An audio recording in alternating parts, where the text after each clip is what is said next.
Salut à tous, c'est Chris Échec, le joueur d'échecs que vous regardez. Bienvenue dans Échec Attaque, la série qui va transformer votre vision sur les échecs. Ici, on reprend les bases les plus élémentaires, allant des règles les plus simples aux stratégies les plus stylées. Que vous soyez un joueur novice ou un joueur occasionnel, Échec Attaque est là pour vous rappeler que ce jeu millénaire peut être aussi divertissant qu'un bon film d'action. Alors si vous aussi, vous êtes prêt à partir à l'aventure, préparez-vous à mettre vos casquettes de stratège et plongeons dès maintenant dans cette série épique. Cette série va commencer tout d'abord par une saison 1 qui va s'appeler Les bases solides. Et là, on aborde le premier épisode. Bienvenue dans le monde des échecs.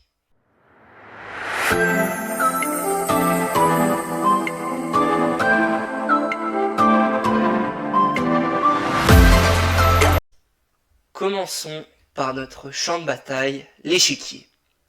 Pour vous expliquer très simplement, l'échiquier, comme vous le voyez ici, c'est un plateau de 64 cases qui alterne entre les couleurs blanches et les couleurs noires. Concrètement, sur un échiquier, généralement, il y a des lettres qui sont en ligne de A à H et des chiffres qui sont en colonne allant de 1 à 8. Cet aspect de l'échiquier nous permet tout simplement de nous repérer. Un conseil, si vous voulez retenir les cases, par exemple aux échecs on communique souvent par E4, E5, F3 ou F6 par exemple, il y a un très bon exercice sur Lichess qui est le jeu des coordonnées. Apprendre les coordonnées aux échecs, c'est savoir bien vous repérer sur l'échiquier et donc savoir avec précision ce que vous allez faire par la suite. Ici, on va parler des dispositions initiales. Comme vous pouvez le voir, sur les cases A1, A8 et H1, H8, on a les tours. Ensuite, sur les cases B1 à B8 et de G1 à G8, on a souvent les cavaliers. Puis sur les cases C1 à C8 et F1 à F8, on a les fous. Sur les cases D1 et D8, on a les dames de chaque couleur. Attention, contrairement au roi, les dames sont toujours placées sur les propres cases de leur couleur. Ce qui n'est pas le cas du roi, qui est placé sur une couleur qui est inverse à la sienne. Et donc souvent on retrouve les rois sur les cases E1 ou E8, que ce soit blanc ou noir. Ça c'est sur la première rangée à chaque fois. Ensuite sur les secondes rangées, on a nos 8 pions, qui soient blancs ou noirs, que ce soit sur la seconde rangée ou sur la 7e rangée. C'est comme ça qu'on place bien ces pièces sur l'échiquier.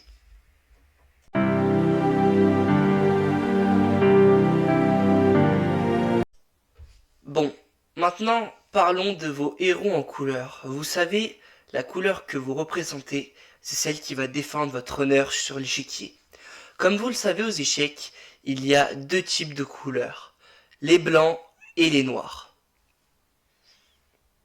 Oh non, pas de racisme ici s'il vous plaît.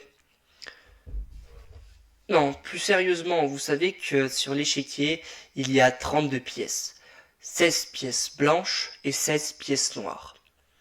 Comme vous le savez, la composition des pièces sur un échiquier est la suivante. Tout d'abord, il y a les 8 pions.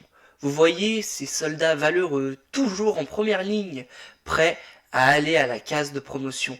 Et lorsqu'elles atteignent cette case, elles sont fortement récompensées par une belle promotion. Mais ça, on aura l'occasion d'y revenir dans l'exemple qui suit. Comme vous le voyez, le pion est toujours sur la 2e rangée pour les blancs et la 7e rangée pour les noirs. Ici, vous voyez que le pion peut avancer de 2 au début et après de 1 une fois qu'il a avancé de 2. Si on revient au cas de départ, le pion peut également avancer de 1 sur l'échiquier. Et si on imagine les tours, par exemple il avance de 1 en 1 et il arrive à la 8e case et là il peut y avoir promotion. Le pion peut se changer soit en fou, soit en cavalier, soit en tour, soit en dame. Bien évidemment, il ne peut pas se changer en roi. Voici tout ce qu'il faut savoir sur les déplacements des pions.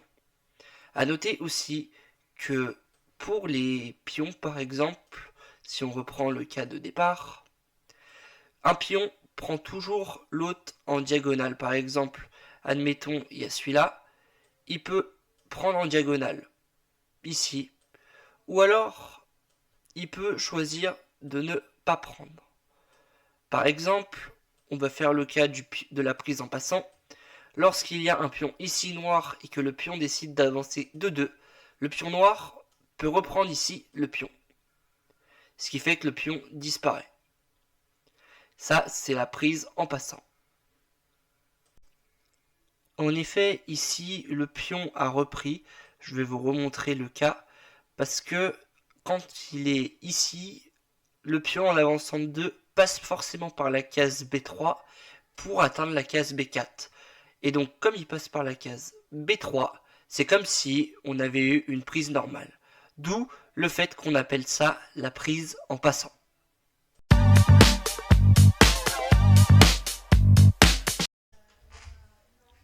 Ah, ces cavaliers. Vous voyez, ils sont 2 sur l'échiquier de chaque côté. C'est souvent des chevaux intrépides.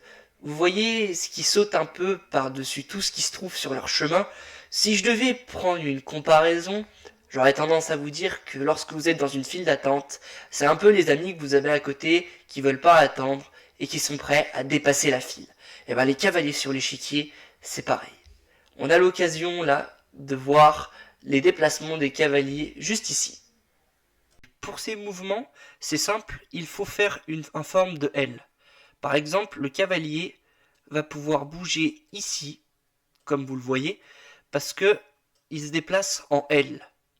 Pareil pour ce cavalier noir, au début du jeu, il se déplace en L. Il peut aller ici, il peut aller ici, comme il peut aller ici. En réalité, il faut voir toutes les cases qui forment un L. Par exemple, si je mets ce cavalier au centre, admettons, je le mets ici, là, le cavalier a plusieurs possibilités. Il peut aller là, il peut également aller là, il peut aller là, il peut aller ici, il peut aller là, il peut aller ici, il peut aller là également, et il peut aller ici également. Vous voyez que le cavalier, en se déplaçant sous forme de L, quand il est au centre, peut aller sur énormément de cases. D'où le fait que un cavalier qui est placé au bord, par exemple ici, a forcément moins de cases possibles où il peut aller. D'où l'expression cavalier au bord, cavalier mort.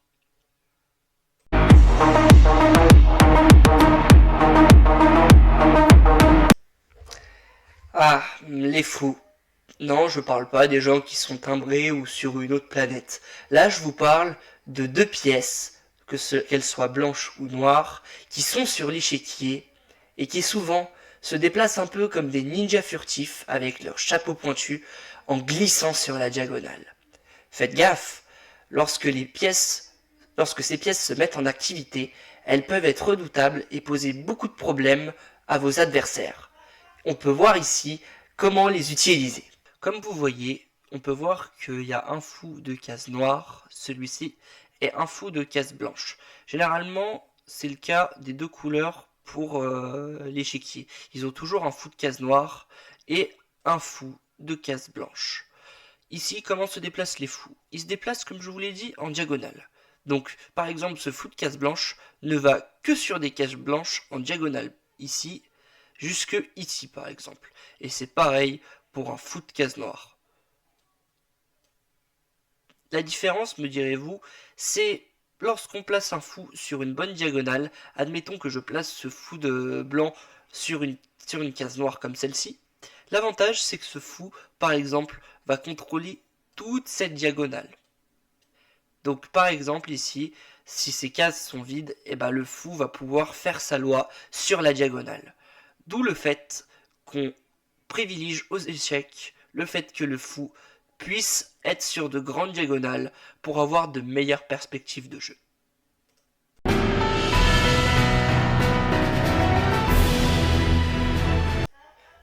Maintenant, on va parler des pièces lourdes.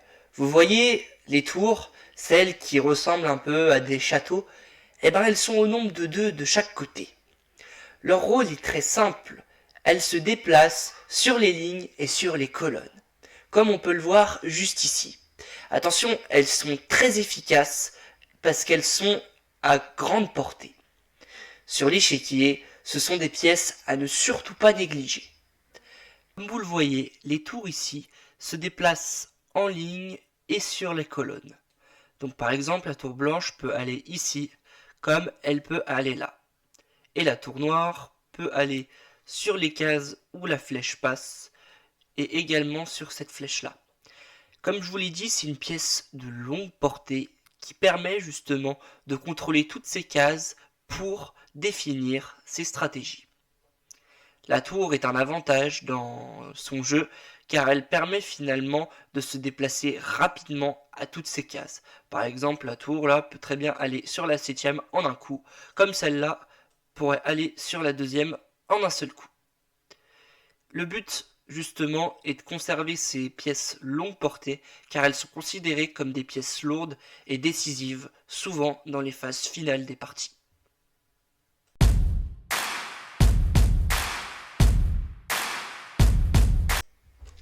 Et maintenant, parlons de la pièce la plus puissante du jeu. Eh oui, messieurs, c'est la dame. Si on devait la comparer, moi je choisirais la pieuvre comme comparaison.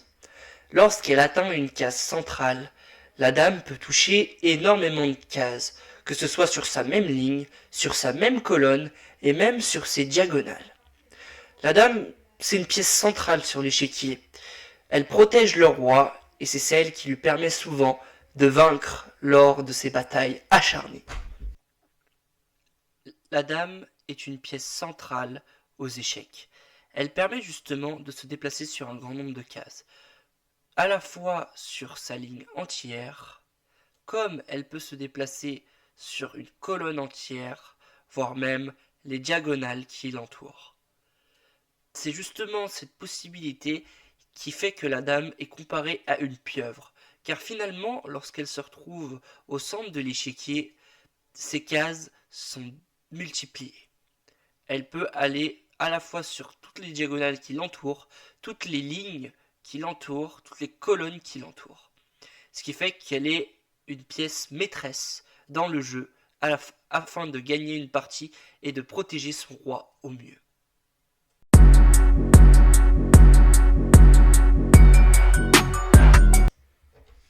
Et enfin, parlons de la pièce la plus importante, le roi. On pourrait penser que c'est une pièce très forte, mais en réalité c'est la pièce la plus faible du jeu. Parce que c'est la pièce qu'on doit protéger justement, grâce aux pions, aux cavaliers, aux fous, aux tours et grâce à la dame. C'est pour cela que lorsque le roi est attaqué de toutes parts sur l'échiquier et qu'il ne peut plus s'échapper, on appelle ça un échec et mat. Quant au roi, lui, il peut se déplacer sur plusieurs cases, à la fois sur celle-ci, sur celle-ci, sur celle-ci, celle-ci et celle-ci. Finalement, toutes les cases qui lui sont proches d'un. Par exemple, si le roi est au centre, alors il peut se déplacer d'une case supplémentaire reculée. Et sinon, il peut aller également là, ici, ici, ici, ici, ici et ici, toutes ces cases qui lui sont les plus proches.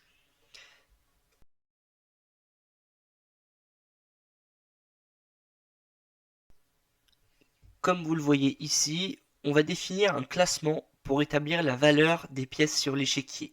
On va faire ça par points. On va considérer qu'un petit pion vaut 1 point, qu'un fou et un cavalier valent tous les deux 3 points. Une tour vaut 5 points. Une dame vaut 9 points. Par contre, le roi, on ne lui mettra pas de points, étant donné que c'est la pièce à absolument protéger dans le jeu. Ce système de classement permet justement aux joueurs, après un échange de pions ou de pièces, de définir finalement s'ils ont l'avantage ou si justement ils sont en désavantage ou si la position est tout simplement égale. Voilà, maintenant vous avez quelques bases pour commencer votre aventure échiquienne. Dans notre prochain épisode, nous allons aborder plus profondément les détails de ce monde stratégique en parlant des différentes tactiques à mettre en place lors de vos parties, des erreurs à ne surtout pas commettre. En attendant, sortez votre échiquier, commencez à jouer, que ce soit sur Chess.com ou sur Lichess. N'hésitez pas à aller vous abonner à ma chaîne YouTube pour suivre le contenu, à liker, à partager et à commenter cette vidéo. Merci d'avoir regardé et à très bientôt pour plus d'astuces et de stratégies d'échecs. Que les meilleures stratégies soient avec vous.